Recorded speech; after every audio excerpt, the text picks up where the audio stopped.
This Halloween, I whipped up a cool new prop in just 2 days. Check it out.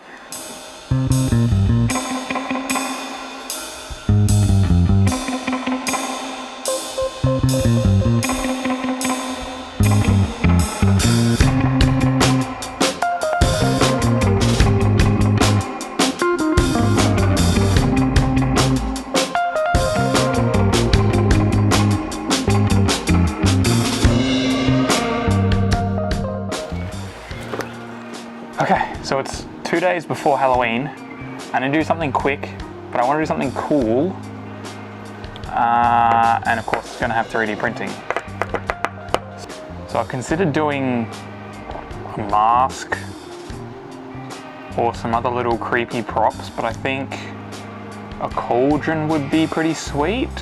Whether it make it look creepy, it's a pretty simple shape to like manufacture and finish. So what I'm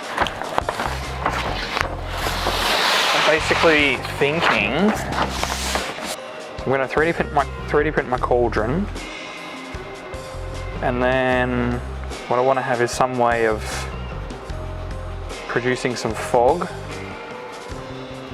and then also some lighting to like illuminate that fog. The lighting will probably come from like a LED strip, like I can use an ESP32 probably off a battery bank. And then fog. I think I have something for the fog. So I'm gonna see if I can find a ready to go 3D model of a cauldron. MakerWorld was not short of models, thankfully. But the one I liked the most was actually a miniature scale model, so I had to increase it by almost an order of magnitude to get it to be the size that I want. Nevertheless, a few hours later I have my cauldron model converted from digital to physical item. It's not perfect, but all the issues are on the bottom, so that's not a big deal. Nevertheless, I'll try my best to get these clean and smooth to make painting a bit easier. This is my plan to create fog for this cauldron. Not with a conventional fogging machine, but with this little USB humidifier. It actually creates a pretty decent volume of mist, so I think it'll be perfect for this.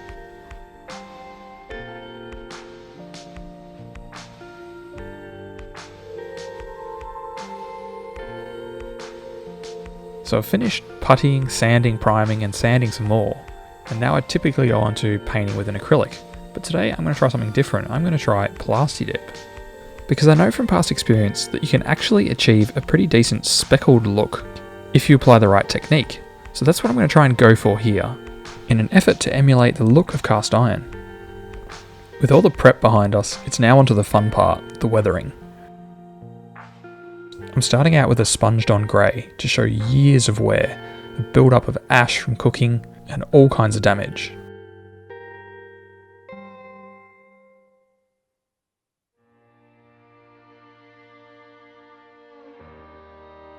While that's drying, I prepare the vehicle for my humidifier module.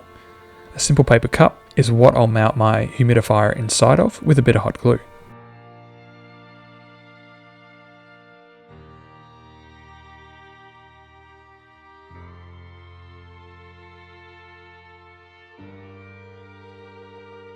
With stage 1 of the weathering dry, we can now move on to stage 2, grime and dirt. As a part of this process, I apply a slightly diluted brown wash, which I then dab off selectively with a paper towel.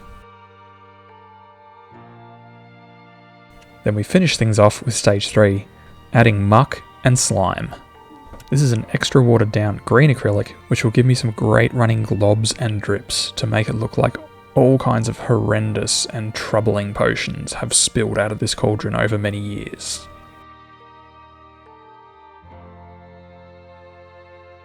Before I started the paint job, I'd configured an ESP32 with WLED and connected up a short strip of WS2812 LED strip. I initially planned to have this strip at the base of the cauldron, but after adopting a slightly different strategy with this cauldron, as you'll see in a moment, that wasn't going to work. So in the end, I decided to mount it to the rim of the cauldron, where it will definitely be visible.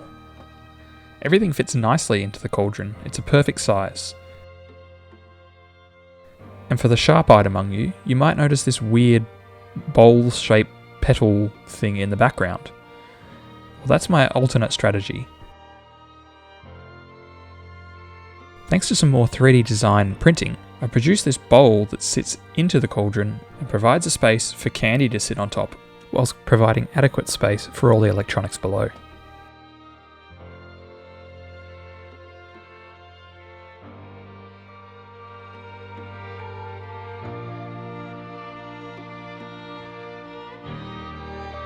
Hope you guys enjoyed this video and your Halloween. If it's inspired you to get making, then please chuck us a like below. And if you want to see more of this kind of content in the future, then subscribe. Catch you later. Bye.